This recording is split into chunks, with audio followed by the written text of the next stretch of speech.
What if the power goes out on the coldest night of the year, and your home temperature drops faster than you can grab a blanket?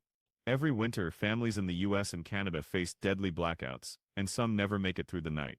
Stick around because I'm about to reveal 9 FEMA-approved survival items that could literally save your life. Hey everyone, I've been digging deep into FEMA's latest emergency guidelines and recent cold weather survival reports, and what I found honestly shocked me. Did you know that during last year's Arctic blast, over 500,000 North Americans were left without heat for days, and many weren't prepared at all? In this video, I'm going to walk you through 9 critical FEMA-recommended items that most households overlook, but could make the difference between comfort and crisis. And trust me, you'll want to watch until the very end, because the last one is something almost nobody talks about. Quick question for you, have you noticed shortages or price hikes in winter gear and emergency supplies in your area? Drop your observation in the comments, I'll be reading through them. When you hear the phrase FEMA-approved, it can sound like there's a government stamp on certain products you buy at the store. But here's the truth, FEMA doesn't actually sell or brand consumer items. Instead, what FEMA does is provide guidance, checklists, and what they call authorized equipment lists. These lists are designed to help emergency teams, local agencies, and everyday people like us know what's considered safe, reliable, and effective during disasters. For cold weather in particular, FEMA and Ready.gov have very clear recommendations. They publish winter storm guides, step-by-step kits, and safety instructions that highlight the exact supplies you need when temperatures crash and the power grid struggles. These are not random suggestions. They come directly from years of data, emergency responses, and lessons learned from deadly blizzards, ice storms, and sudden blackouts across North America. So when we say FEMA-approved items in this video, we're really talking about the essential gear FEMA, Ready, Gov, and other official emergency resources consistently recommend. These are the supplies that experts know can protect your family when the coldest nights hit. And some of them may surprise you, because they're not always the first things people think about. Now that we've cleared that up, let's dive into the 9 must-have items FEMA wants you to have ready before winter takes its hardest swing. 1. Backup heat source, your lifeline. When the power fails, imagine this.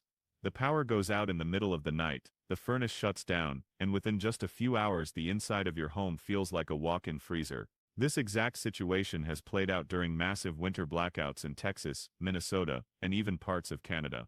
And without a backup heat source, families were left shivering under piles of blankets, hoping the lights would flick back on. That's why FEMA and Ready.gov stress the importance of having a safe, alternate way to heat your home. Now this doesn't mean lighting a bunch of candles or firing up your grill indoors. Those are recipes for disaster. Instead, they point to indoor safe heaters, wood stoves, or properly ventilated kerosene heaters as reliable options.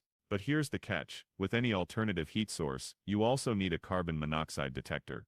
Because when heat is scarce, people often take risks, and CO poisoning silently claims lives every winter. Here's a chilling statistic, home heating is one of the leading causes of winter house fires in the US. That's why FEMA's guidance is very clear, keep a safe distance around heaters, never leave them unattended, and always have fuel stored safely. The big takeaway, don't rely on luck or the power company to keep you warm. Having a backup heat source is not a luxury, it's survival. Now staying warm is only half the battle. Next, let's talk about the emergency blankets and insulation layers that trap heat in your body, even when the house turns ice cold. 2. Emergency blankets and insulation, small but mighty lifesavers. Now let's say you've got your backup heat source ready, but what if fuel runs low, or the heater just can't keep up with the freezing air? This is where insulation becomes your silent hero. FEMA and Ready.gov always include thermal blankets, heavy layers, and proper insulation on their winter storm checklists, and for good reason. Most people don't realize how fast the human body loses heat. Once the indoor temperature dips below 50 degrees, hypothermia can begin creeping in, especially for children and older adults. A simple foil emergency blanket, those shiny space blankets you've probably seen, can reflect up to 90% of your body heat back at you. That tiny crinkly sheet might look flimsy, but in a blackout, it can feel like wrapping yourself in pure survival. Here's another key. Layering. Wool blankets, fleece throws, and even sleeping bags designed for camping can make a massive difference. Ian points out that multiple layers are better than one heavy cover because layers trap pockets of warm air, acting like insulation in your walls. And don't forget, covering windows and doors with extra blankets or plastic sheeting helps keep heat from escaping. Here's something most people miss: heat leaves your body fastest through your head, hands, and feet. That's why adding gloves, hats, and thermal socks alongside blankets is just as important as piling on the covers. So remember, blankets aren't just about comfort, they're about survival. And when the temperature plunges, they can keep you alive long enough for power to return or help to arrive.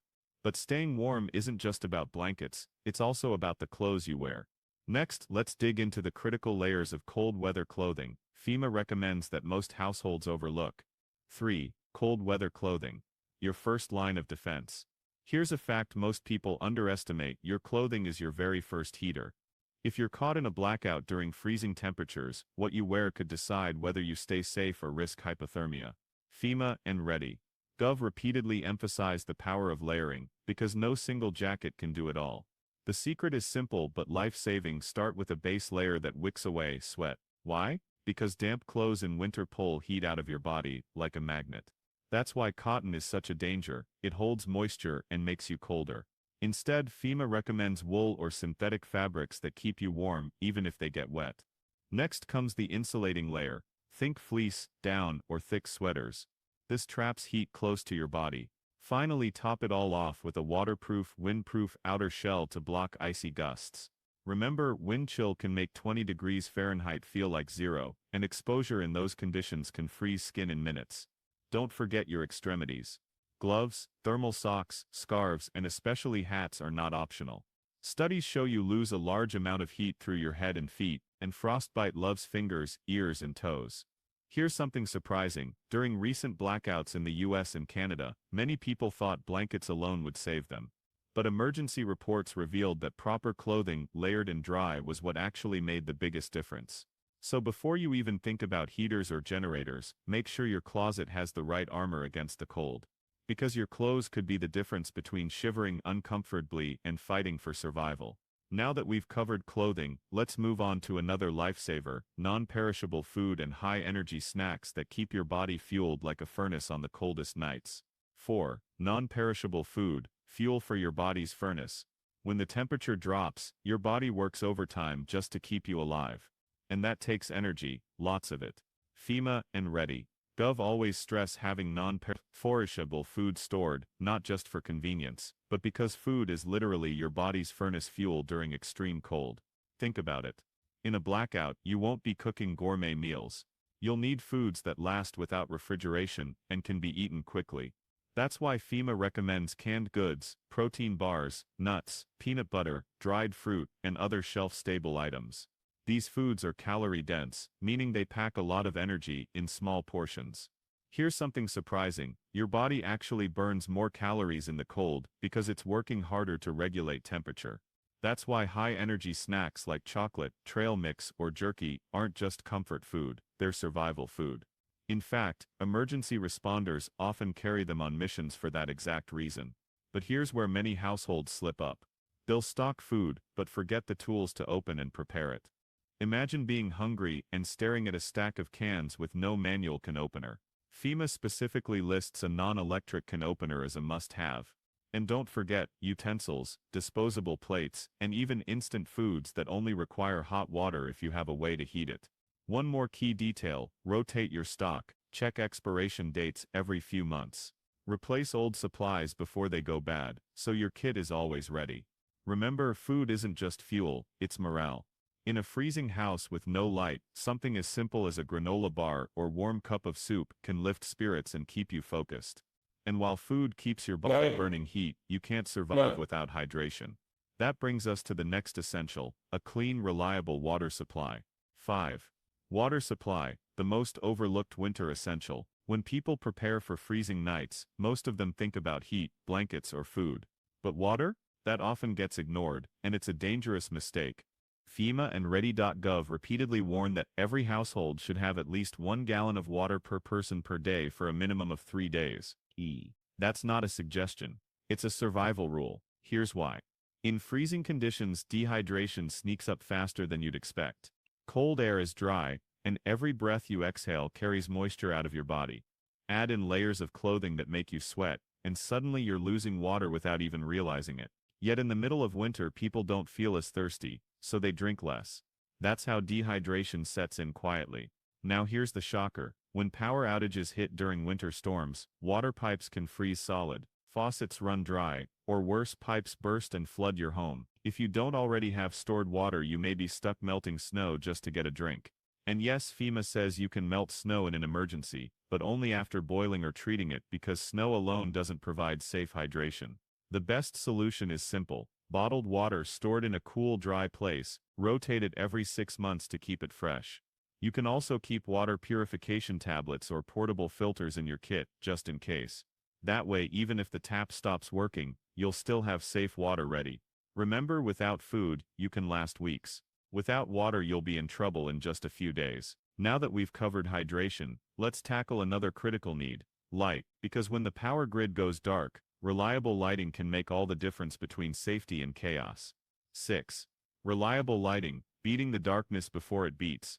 You picture this: the storm cuts power, night falls, and suddenly your entire home is swallowed in darkness. No lamps, no overhead lights, not even a flicker outside because the whole neighborhood is down. It's disorienting, it's stressful, and in an emergency, it can be downright dangerous. That's why FEMA and Ready.gov insist on having multiple light sources in every winter emergency kit. Flashlights, headlamps, lanterns, these aren't optional, they are essential. And not just one. You need backups. Batteries die, bulbs fail, and stress makes people forget where they left things. FEMA recommends battery-powered or hand-crank models because when the grid is down, you can't rely on charging outlets. LED flashlights are the best choice since they last longer and shine brighter with less power. Here's the danger most people don't think about in the panic of a blackout: many households turn to candles. But candles are one of the leading causes of house fires during winter storms. Imagine battling freezing cold only to set your living room on fire. That's why FEMA's guidance is clear: candles should never be your main source of light. Another pro tip: keep spare batteries sealed in plastic bags to protect them from moisture. Store a flashlight in every major room, not just one drawer, so you're never stumbling in the dark trying to find it. And don't forget a lantern or headlamp to keep your hands free. That's a lifesaver when shoveling snow at night or checking the breaker box. Light doesn't just help you see, it helps you stay calm. A lit room reduces stress, keeps kids reassured, and prevents injuries when moving around in icy conditions. But light is only half the equation. The darker danger in winter isn't what you can see, it's what you can't. That's why the next FEMA must-have is a carbon monoxide detector that could save your life while you sleep. 7. Carbon monoxide and smoke detectors, silent guardians of the night. Now, here's the scariest part about winter emergencies. It's not always the freezing temperatures that kill. Sometimes, it's the invisible danger inside your own home. I'm talking about carbon monoxide, also known as the silent killer. You can't see it, you can't smell it, and you can't taste it. Yet just a few breaths at high levels can knock you unconscious, and in the middle of a blackout, you may never wake up. FEMA and Ready.gov both hammer this point. Every household needs a battery-powered carbon monoxide detector, especially when using backup heat sources like propane heaters, kerosene stoves, or even fireplaces. During past winter blackouts in the US and Canada, emergency rooms filled with people suffering from CO poisoning. Families desperate to stay warm brought grills, generators, or heaters indoors without proper ventilation, and it turned deadly. Here's a chilling statistic. According to the CDC, over 400 people die every year in the U.S. from carbon monoxide poisoning, many of them during winter storms. That's why FEMA stresses having detectors on every level of your home, particularly near sleeping areas. And don't forget smoke detectors too. When everyone's bundled up with space heaters, blankets, and candles, the risk of fire goes way up. The life-saving tip? Test your detectors monthly. Change batteries twice a year, and if your detector ever goes off, don't ignore it. Get fresh air immediately.